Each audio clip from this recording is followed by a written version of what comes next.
Hi friends, welcome to my channel.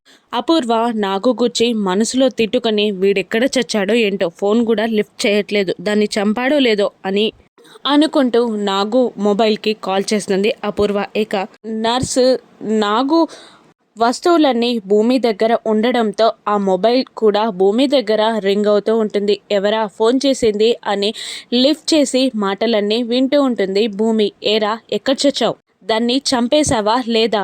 ఎవరికి అనుమానం రాకుండా దాన్ని శవాన్ని మాయం చేశావా లేదా అని అపూర్వ కోపంగా నాగుతో మాట్లాడుతూ ఉండగా, ఇక భూమి ఓహో, నా చావు వార్త వినడానికి నువ్వు సిద్ధంగా ఉన్నావన్నమాట అని అంటుండగా, భూమి వాయిస్ వినగానే అపూర్వకి ఫ్యూజులు ఎగిరిపోతాయి. భయపడుతూ ఉంటుంది, టెన్షన్ పడుతూ ఉంటుంది.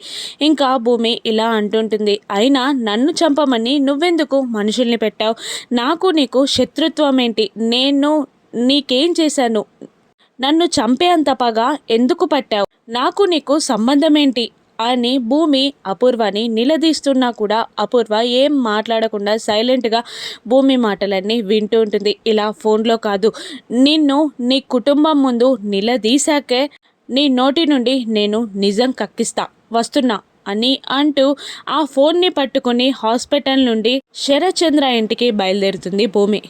భూమి అక్కడికి వచ్చి ఏం గొడవ చేస్తుందో అని అపూర్వ టెన్షన్ పడుతూ ఉండగా, భూమి గేట్ని తీసుకొని సంతోషంగా లోపలికి వస్తూ ఉంటుంది. ఆ వాకిలంతా రంగురంగుల ముగ్గులతో భూమికి వెల్కమ్ చెప్పుతున్నట్టు కనిపిస్తూ ఉంటుంది. ఇక భూమి ఇంట్లోకి అడుగు పెట్టగానే శరత్చంద్ర మనసుకి ఆహ్లాదంగా అనిపిస్తుంది.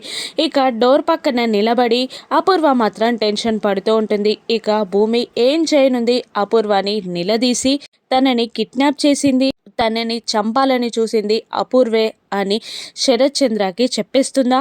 తను శోభాచంద్ర కూతురని శరత్చంద్రకి చెప్పేస్తుందా? ఇక శరత్చంద్ర భూమి మాటలు నమ్ముతాడా? రాను ఎపిసోడ్స్లో చూద్దాం. Thank you for watching.